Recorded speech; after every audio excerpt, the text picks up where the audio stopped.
Welcome to the Homeschool Sanity Show, your weekly prescription for happier, healthier homeschool living. I'm your host, Dr. Melanie Wilson, Christian psychologist turned homeschooling mother of 6. Hey, homeschoolers. The homeschooling parents I talk with are most likely to get panicky when the middle and high school years aren't far off. My discussion today will put your minds at ease. But first, I would love to have you follow me on Instagram at psychowith6. That's the number 6. I have recently begun sharing inspirational content there. Inspiration for your faith, getting organized, your parenting, and of course, homeschooling. I am also enjoying having real conversations with you there. Today's guest is Sherry Seligson. I was so excited to talk with her as I'm a fan. Sherry is a 21-year veteran homeschool mom of 4 children, a degreed marine biologist, researcher, wife, and Christian.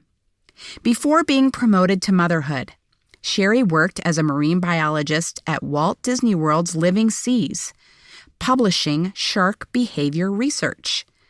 She has authored Apologia's Exploring Creation with General Science, Marine Biology, and Internships for High School Credit, instructional video courses for Apologia's science curricula, and companion curricula for feature films including Dolphin Tale and Warhorse. An international conference and retreat speaker, Sherry uses transparency, truth, and humor to encourage moms on their homeschool journey and to teach families and students the importance and excitement of studying God's creation. Sherry, thanks so much for joining me for this interview on how we can help our kids transition to middle and high school. I know it's a little bit intimidating for some of the parents that I talk to, but before we jump into that topic, I would love to have you tell us more about you and your family. Sure. Well, I'm glad to be here, Melanie. I'm a homeschool mom. We have 4 children, and we homeschooled them kindergarten through 12th grade, all the way through. When we started, I do have to say this little caveat. When we started, I thought, well, I'll try preschool because I figured I knew my colors and my numbers and the basics, and I thought and then from that point on, we just would reassess every year if what we were going to do until I actually caught that vision that, wow, what we're doing is really the best way to train and educate our children. And so then we just continued from that point on. So we homeschooled them K through 12, 21 years of homeschooling. They are now all college graduates and various careers. It's interesting to see them all different, same parents, same environment, same, everything. And yet they're all very, very different, all able to, complete a sentence and tell me the nouns and the verbs even today. So something worked, right? That's great. That's great. Yes. Yeah. And before we had kids, I worked as a marine biologist at Walt Disney World's Epcot Center. And so that was my career. I'm definitely a geeky scientist person and love science. And I was able to write curriculum for Apologia Educational Ministries and just absolutely love science, but I love homeschooling and love encouraging parents in their journey. Well, that is so cool. I did not know that you were a marine biologist, and I have begun the marine biology course from Apologia, and I didn't even know that. Yes. Yeah, I know. It's kind of an odd thing being most people don't know really what marine biologists do even. And I grew up in Florida and always obviously loved the ocean. That's what most people say when they want to be a marine biologist. And it's a wonderful career. It's definitely not as glamorous as a lot of people think. There are many days I would come home from work and pick fish guts out of my hair, not glamorous, but definitely fun, fascinating, and a great field. So I had that amazing privilege to write that course, and glad you're enjoying it. Oh, yeah. Well, that's fantastic. Okay. Well, Sherry, what I ask all of my guests who have a history of homeschooling is why they made the choice to homeschool initially? And that's such a great question. I'm sure that you get some great responses. For us, we started homeschooling way before it became a well-known thing. Back in the day when I started, we would be out in the middle of the day with our kids and at the grocery store, and people would, would say, well, is it a holiday for school? And we'd say, no, we homeschool. And they'd look at us with this weird expression, is that legal? It was not well known, but we had gotten to know some families in our area that did homeschool, and their children just astounded us. I mean, they were young kids, but they were conversant. I mean, they could have great conversations with adults, with little kids, all ages. They were bright. They were interesting to talk with, and it just struck us as an amazing thing. And both my husband and I were products of a public school system. We went to a secular college, and even though we were both believers, it just it was something we not heard of, but we loved what we saw. And as we began that process, that's what sparked it. And we really felt that God was calling us to do this. And I was a little reluctant, felt very, very ill-equipped to do it, and saw this, huge black box of how do you teach a child to read? And all of these things. There was not very much curriculum out there at the time, but we felt God was calling us to do it. And so we took a step of faith, and we started, and through that process, year by year, plodding along, ups and downs, continued all the way through. Well, that was wonderful. Thank you so much for sharing that story with me. I could relate to a lot of that. And what I specifically wanted to highlight that you said was you thought, well, I can definitely teach preschool. How hard can that be? And that's exactly what I thought. But here is how that's connected to our topic today. I think many homeschooling parents think, okay, well, I can handle preschool. I can handle the early elementary years. But once we get into the middle school years, I am scared. I don't know what I'm doing. And so let's talk about that transition to middle school. What are the differences that our kids can expect to experience in the middle school years? It's a really good question. I think it's one that we have to have regularly and often, because even just in the parenting arena, not let alone homeschooling, but children, obviously, we all know, mature, and their bodies during this maturation process, it happens during the middle school years. But what's going on in their bodies is I'm actually back in school, and I'm doing educational research, and I'm learning so much that makes perfect sense. But their bodies are going through these transitions. Their brains are still developing. Their mental changes, their physical changes, spiritually even they're changing, because they're becoming rather than accepting mom and dad's faith, even as mom and dad believe this is what we do as a family. They start asking the harder questions, because it's a transition to their faith. They're not challenging necessarily, but they're asking for themselves, because we want them to launch out of our home with a firm foundation in what they believe, not what mom and dad believe. And we want that transition. So we should expect the transition. And yet all of that happens all at the same time through those middle school years. Even that their physical development, they need more sleep. Your children will become nocturnal, and it's interesting. You wonder in those early years, will they ever sleep through the night, or will they ever stop waking up at 5 o'clock in the morning? They will, and they will continue to sleep until 10 or 11 if you let them, every single day. But it's not necessarily because they're being lazy. It's because their biological processes are requiring more sleep for them to grow, for them to develop, and they're also their body clock changes. I can't tell you how many times during the high school years, my children would, it'd be 10:30 at night, and we'd be going to bed before the kids. Once you get to that point, you've got adult kids in your household when mom and dad go to bed before the kids do. And I'd be walking towards the bedroom, and I'd hear them, "Hey, Mom, can we talk about something?" And you knew it was going to be something important or deep, and I just wanted to hit the pillow. But I knew that this was the time. They didn't want to talk at 10 o'clock in the morning when I was all bubbly and ready to go. they wanted to talk at 10 o'clock at night or 11 o'clock at night. And I had to, let's brew some coffee. Let's sit down and talk. We needed to grab those times because that's when their bodies are working. And so we need to be prepared to expect those changes and embrace those changes because they're becoming their own people, which is what we want them to do. So those are some of the transitions. That's what's different. And of course, academically, educationally, their bodies are changing as well. They're able to comprehend more abstract ideas. They're able to ask harder thinking questions and processing questions, and they're able to discover for their own and start taking on some of the responsibilities of their own education. And so all of those things we need to expect and embrace and then figure out how to navigate that through. They're also going to eat a lot. Let me just tell you, if you got boys, oh my, forget saving for college. Save for those high school years. Just bottomless pits will snack between bites.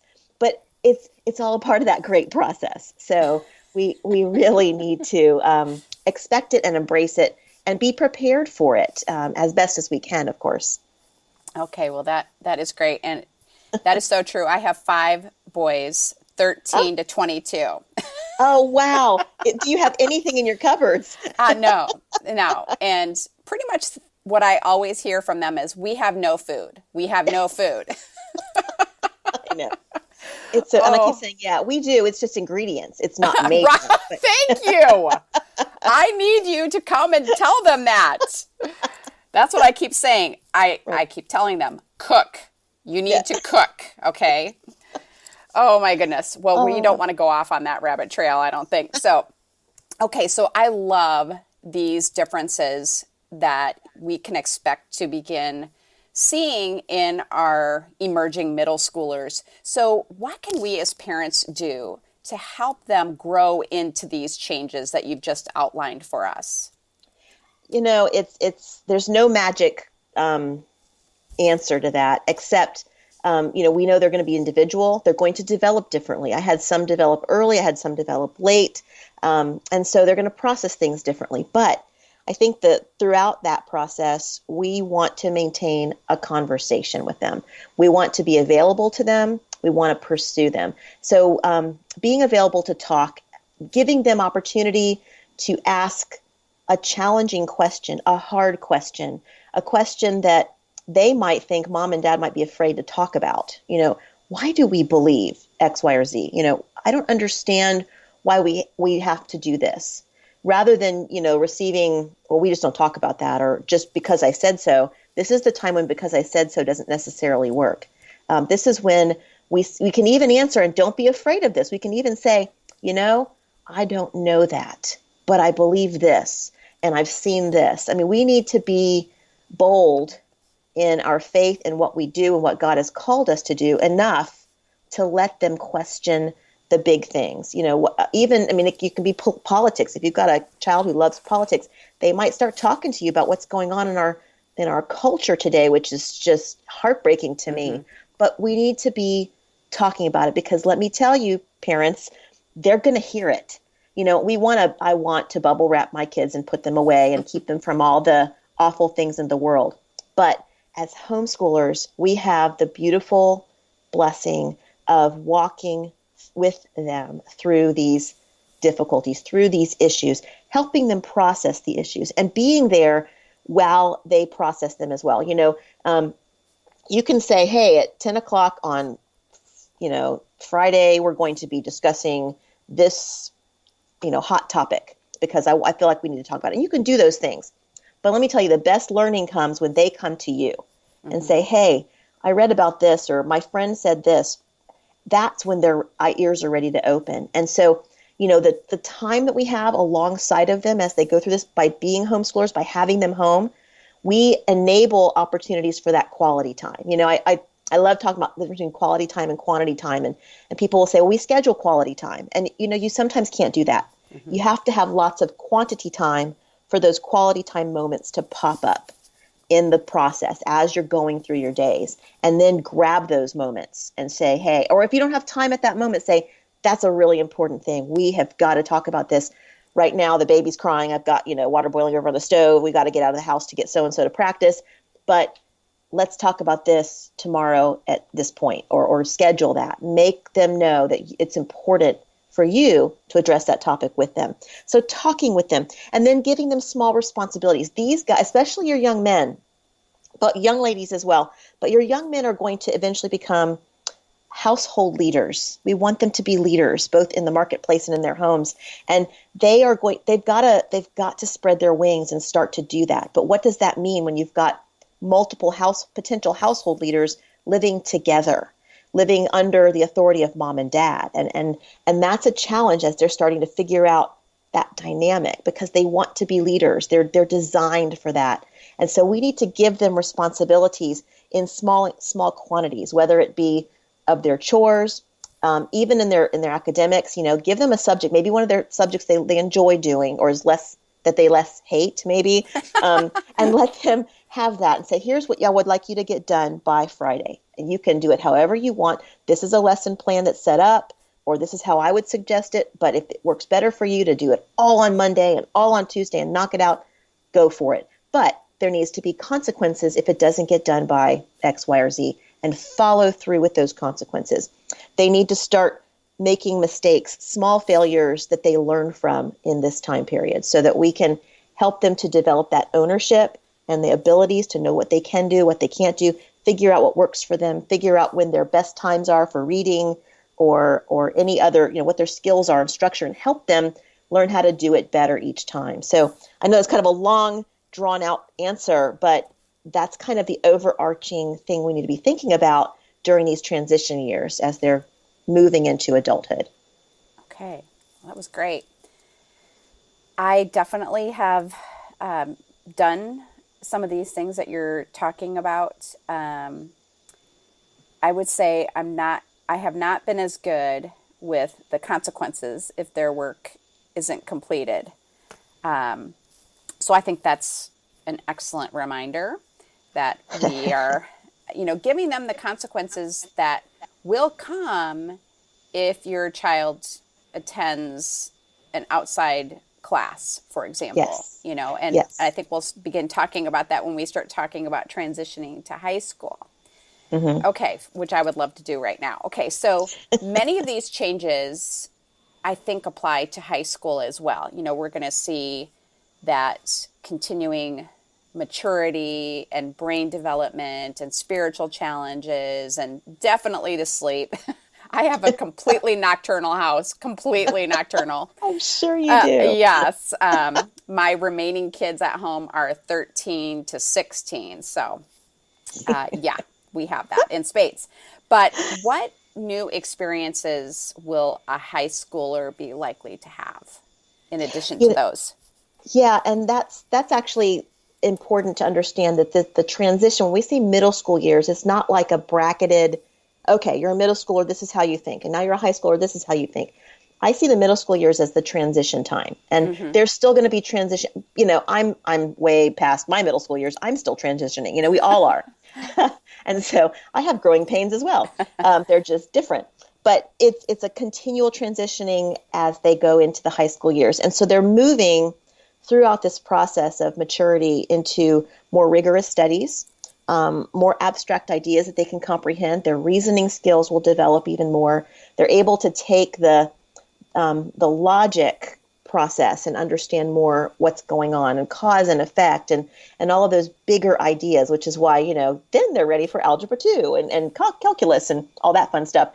But they're able to embrace that. They're able to physically, emotionally, mentally embrace that kind of thinking. And so, again, we want to help them rise up to that. And like you mentioned, outside classes, I think it's a great thing to give them some outside deadlines. Have them take an outside co-op class or an online class. And believe me, we did this with our kids for some courses, some seasons, depending on the years, would change.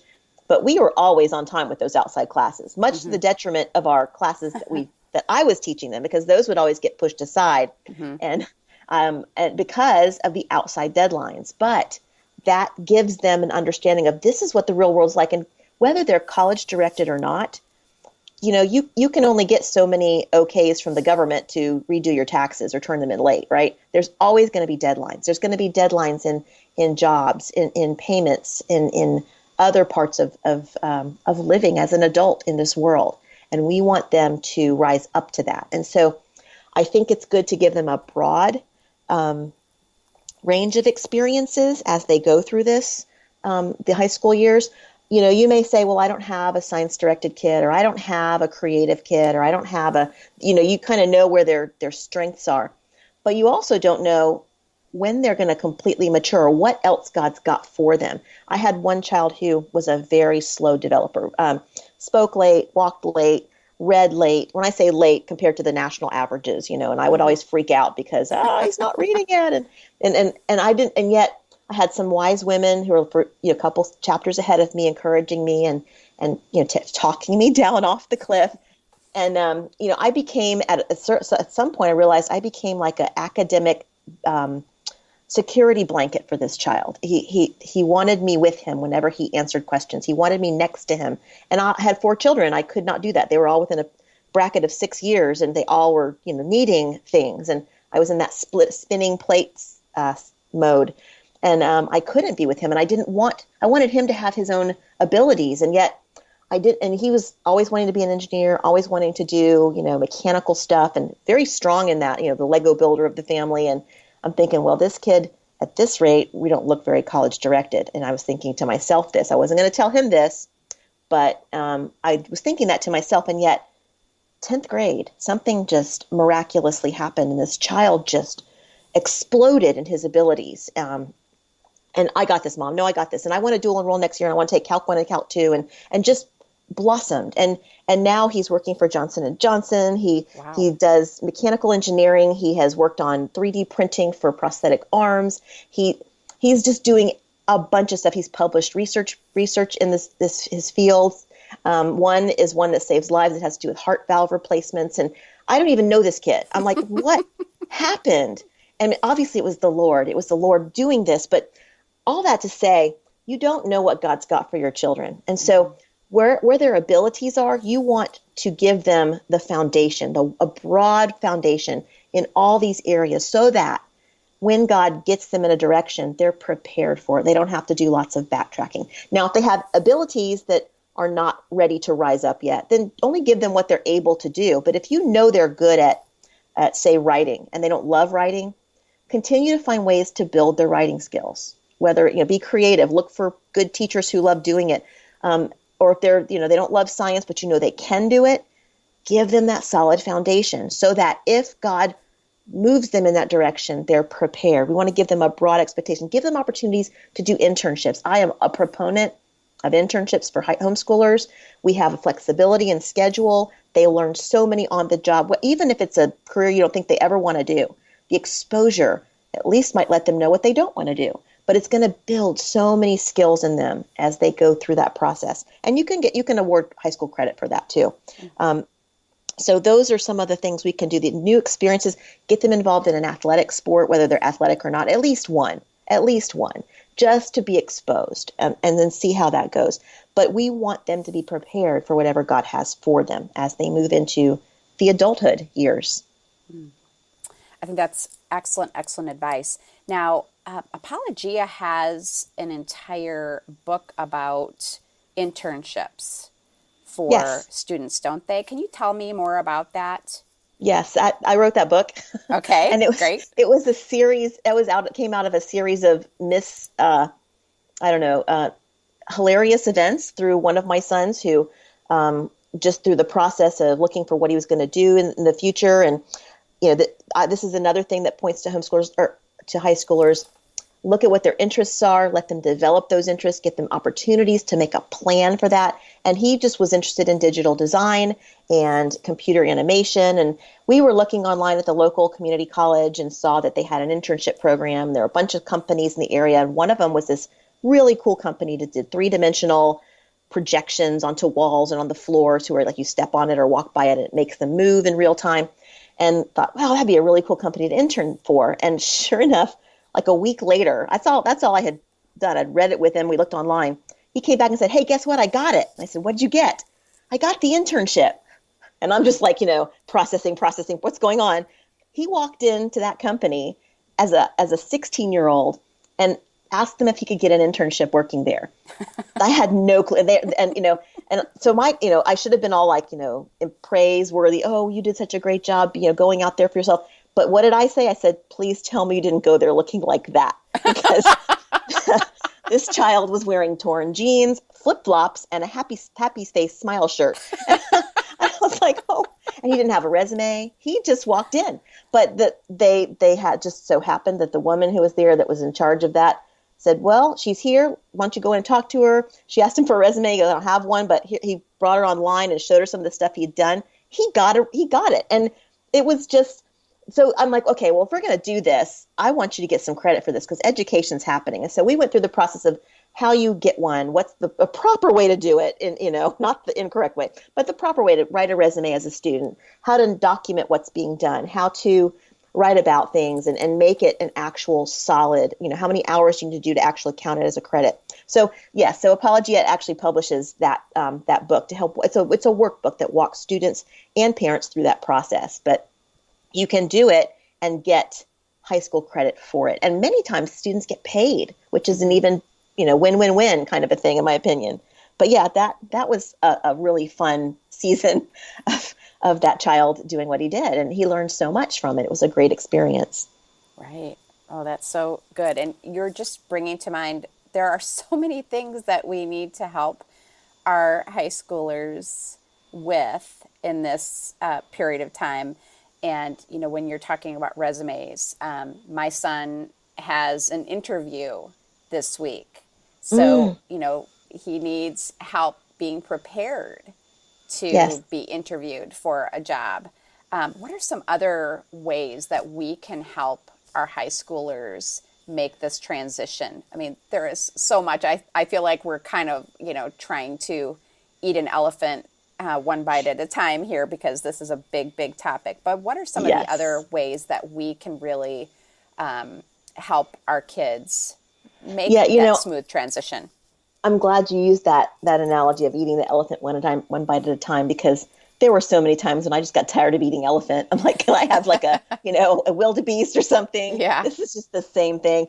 But honestly, it seems overwhelming. It seems like there's so many things I could do. Ooh, that sounds good. We should do that. We didn't get to do this or that.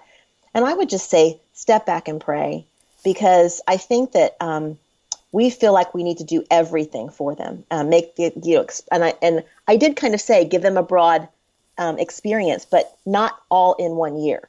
Throughout their experience of the high school years and even beyond, find out what their interests are, where their strengths are. You know them better as a mom or dad than any other person, and so you know what they love. You know what they ask for their birthday present. You know what they will gravitate towards when they're playing with toys when they're younger. And so you see where their strengths are, and you can speak into that. You can help them to plan. If you do enjoy this is the next thing we could be looking into doing, or if you do enjoy that, you probably need to get some volunteer hours because that's going to be college directed. And so you need to have volunteer hours. So where can we do that for the purpose of doing what you want to do as a career, for the purpose of exploring, so they have a purpose. When they see that vision of maybe where they want to go, they're willing to do the side things that enable them to get there. And so we need to walk through that with them. And, I haven't even really touched on academics other than saying, give them a good solid foundation in as much as they're able to do, and get support. There are so many great places to go to get support. I think, local support with co-ops, with conferences, online support like your podcast, which is a great encourager. There are so many amazing resources we have as homeschoolers today to get poured into. And then I would encourage everyone to look for someone you can pour into that's a few chapters behind you.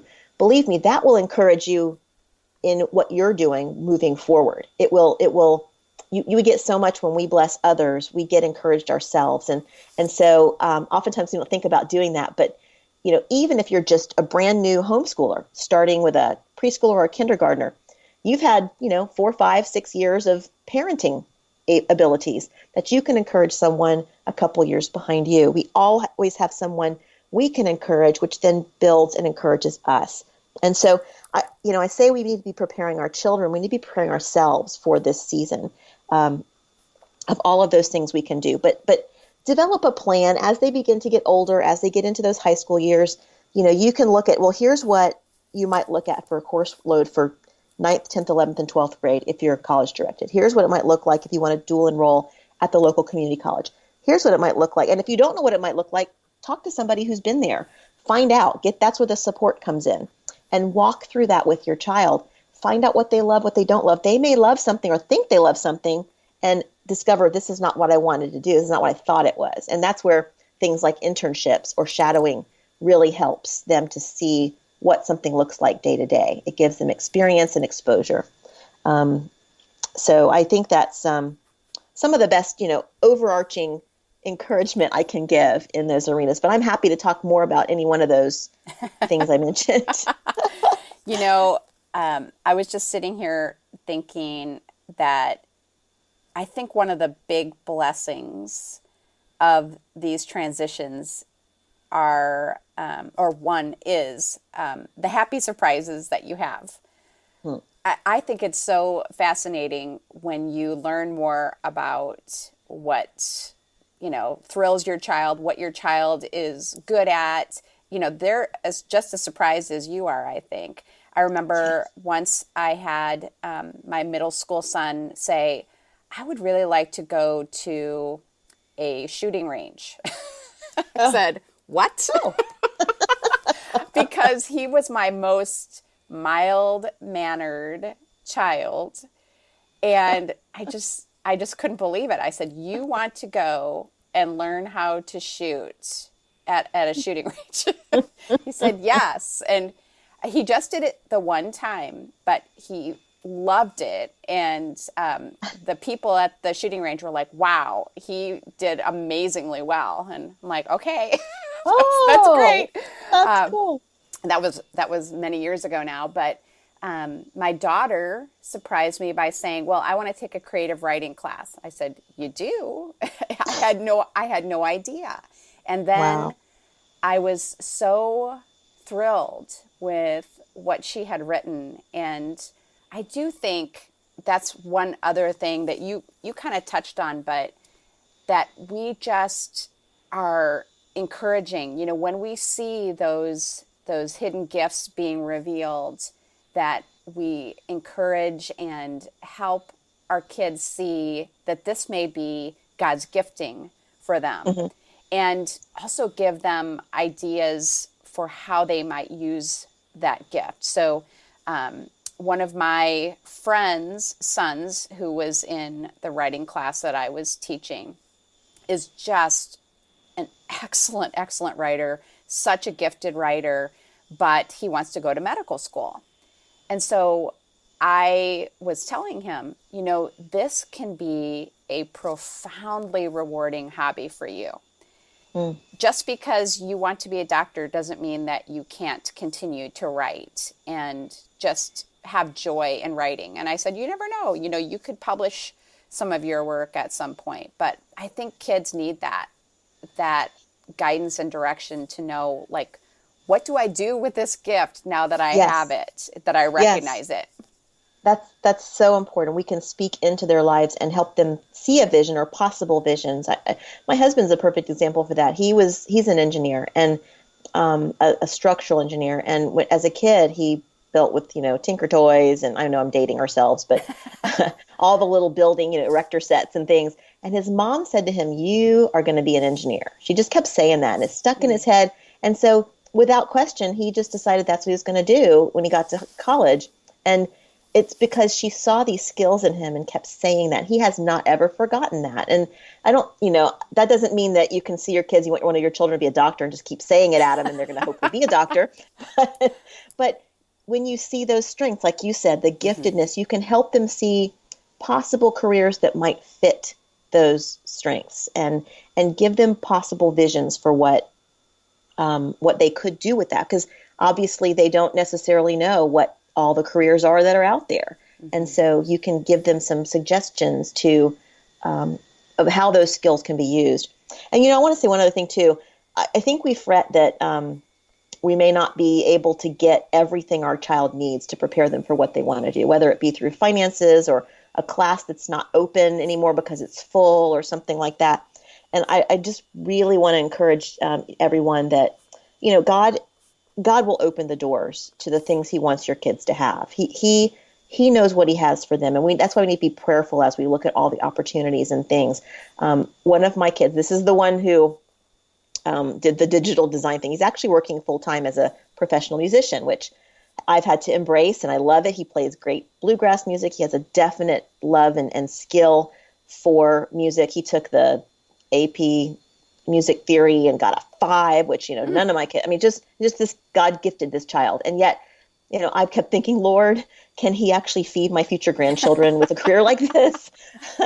But God's been very faithful. And yet during his middle school years, he was taking piano lessons, and this one amazing thing opened up. All my kids were actually taking piano lessons, but it was a local college. They were doing a research project on students composing online using a computer program, and they were looking for specific kids with specific abilities of a certain age group. And that child was the only one of my kids that fit that group. And so we did that. We prayed about it. He did it. He ended up composing a piece that was selected by the Florida Symphony Orchestra to be played. And this was the kid who was in, at this point, 7th grade.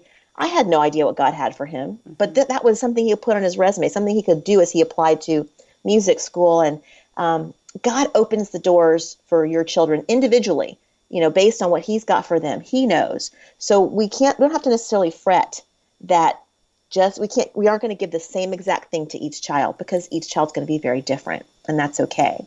So we can keep our eyes open, we can speak into their lives, to their strengths, and we can prayerfully, look at all the potential opportunities to choose what's best for that child. So just to encourage you not to be overwhelmed that you're just going to miss something. You're going to do so much more for them in a homeschool arena than they're going to get in a public or private school arena, because they've got the flexibility and they've got a proponent, mom and dad, who really want the best for them and have the time to devote to do that. That is so true. You were just reminding me of a friend of ours who is an ER physician who tells us that when he went to his high school guidance counselor, the counselor said, yeah, you're not going to go to medical school. Oh, yeah. So, just know that even our feeble efforts in the hands of the Lord and His plan can produce so much more fruit than people who don't truly love your child. Mm-hmm. Yeah, I agree. Yeah. Well, Sherry, this has been wonderful. I know it has been so encouraging to parents who are anxious about the transitions that they're facing. I hear from them all the time, and I'm always trying to reassure them. And I know that this is going to be just another podcast episode that they're going to want to listen to again to just remind themselves that it's going to be okay.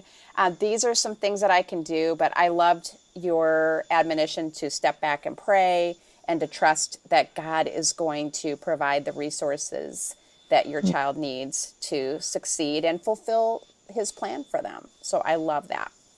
Okay. So where can my listener connect with you online and hear more of what you have to share? Well, I blog at sherryseligson.com, and so my first and last name, and I'm on Facebook. That's usually my Facebook and Instagram are probably my two bigger social media ones where I'm out there. I love connecting with folks on Facebook and Instagram. Facebook would be Sherry Seligson Author. That's my author page. And then Instagram is just my first and last name. Twitter as well, first and last name. And also Apologia.com. Apologia is the publisher of many of the materials I have produced. We just came out with a general science course this year that I'm super excited about, that walks students through that process of transitioning from the elementary curriculum that we have through what it's going to look like for high school. We walk them through how to make a lab report in the text. We walk them through how to do a graph or a table. We walked them through what the history of science. It's a completely revamped course that transitions. It's designed to be done 4 days a week instead of 5, coming from our 2-day-a-week elementary courses. It's, again, a truly transitional course, and that's also at apologia.com too.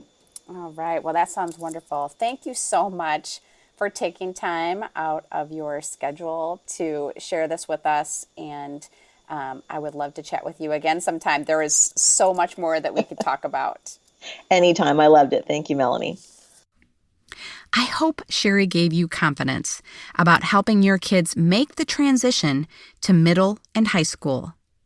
I am an affiliate for Apologia's materials because I use and love them.